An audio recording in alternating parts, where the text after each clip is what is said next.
Հանրային ու քաղաքական տարբեր շրջանակներ այս մտահոգությունները հայտնում էին դեռ 2024 թվականին, երբ հանրային ծառայությունների կարգավորող հանձնաժողովի նախագահներ փոխվում եւ ուղիղ հարցեր էին հնչել նաեւ այս թեմայով։ Ինչ սպասել սրանից հետո, ես ուզում եմ հիշեցնել նաև մի հոդված, որն անմիջապես հունիս ամսին Կարապետյանի ձերբակալությունից հետո էր լույս տեսել, ռուս վերլուծաբան Արեշևը տեղեկություններ էր հայտնել, որ հնարավոր է այս սցենարը Կարապետյանի շուրջ ընդամենը մեկ խնդիր է լուծում, այն է Հայաստանի էլեկտրական ցանցերը փոխանցել թուրքական ինչ-որ ընկերության։ Այս տեսակետի հետ ինչպես եք վերաբերում, հնարավոր համարում եք, թե ոչ։ Դառա ջան, մի քանի հարց տվեցիք, առաջինը պարոն Կարապետյանի մասով ասեմ, որ պարոն Կարապետյանը քաղաքական բանտարկյալ է, խղճի բանտարկյալ է, մարդը պայքարում է իր ազգային արժեքների համար, իր պետության ազգային նկարագիրը պահպանելու համար եւ այն ինչ որ անում է նիկոլական ռեժիմը պարոն Կարապետյանի նկատմամբ, դա ուղղակի քաղաքական հետապնդում է դասական իմաստով։ Ամենադասական իմաստով Սամվել Կարապետյանը քաղաքական բանտարկյալ է եւ այս իշխանությունների պատանդն է, ինչպես Ռուբեն Վարդանյանն ու Արցախի ռազմաքաղաքական ղեկավարությունը Ալիևի ռեժիմի պատանդն են, այնպես էլ սրբազանները Սամվել Կարապետյանը, Դավիթ Համբարձումյանը եւ այլ քաղաքական բանտարկյալներ այս ռեժիմի պատանդներն են։ Ակնհայտ է, որ իշխանությունը վախենում է ազգային զարթոնքից, վախենում է այն հեղինակությունից, որ ունի Կարապետյանը եւ բնականաբար ամեն ինչ անում է, որպեսզի թույլ չտա այդ ազգային զարթոնքը եւ Կարապետյանի գլխավորությամբ ազգային ուժերի համախմբումը։ Սա ակնհայտ է, բայց մի բան է ուրախացնում, որ պարոն Կարապետյանը վճռական է, նա որևէ այս գործարքի չի գնում այս իշխանությունների հետ եւ մի քանի անգամ իր հրապարակային նամակներում իր կողմնակիցներին հայ ժողովրդին նշել է, որ ինքը վճռական է այս իշխանությունների դեմ պայքարում, որովհետև սա ոչ թե իշխանությունների դեմ պայքար է, սա պետություն ունենալու չունենալու պայքար է։ Եվ այդ իմաստով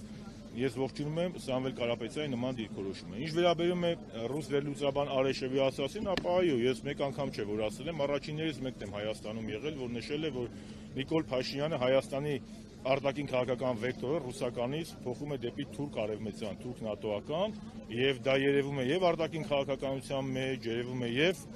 Էրդողանի գիրքը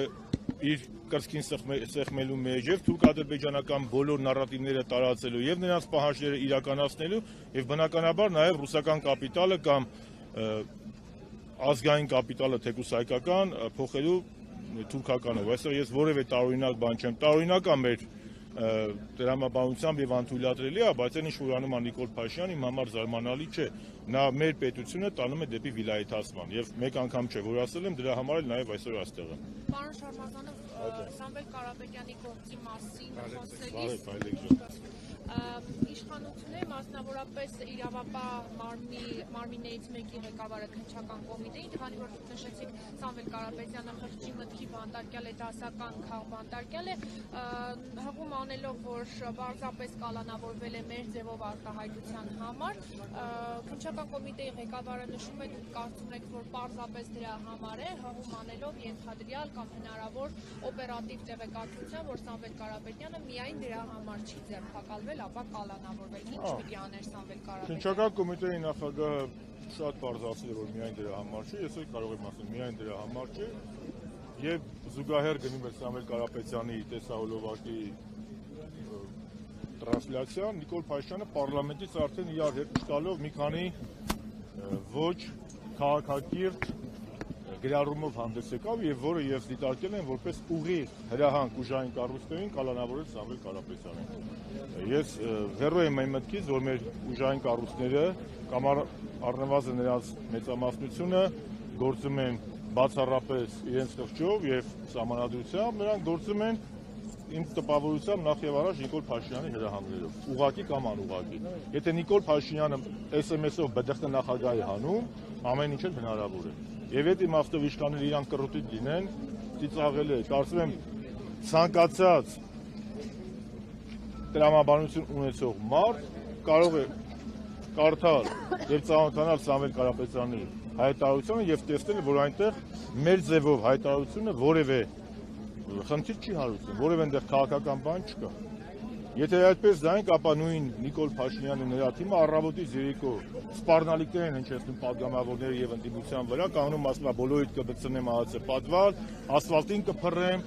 ներողություն այս բառից համար 21 թվականին ասում է բոլորին բռնել եմ շինեմ, բայց նման հայտարարությունների համար որևէ մեկը նրան քրեական պատասխանատվության չենթարկեց, նույնիսկ կարծեմ գործը չհարուցեցին։ Իսկ հիմա քաղաքական Սամվել Կարապետյանը քաղաքական ալեգորիա չի, յանը քաղաքական ալեգորիա է, հա։ Պարզ չի ինչ է կատարվում, այս իշխանությունն է, այս ռեժիմը ուզում է ողնաշարը հայ ժողովրդի, հայ ազգային մտքի ողնաշարը ջարդել եւ հասնել Հայաստանի վիլայեթացման, բայց չի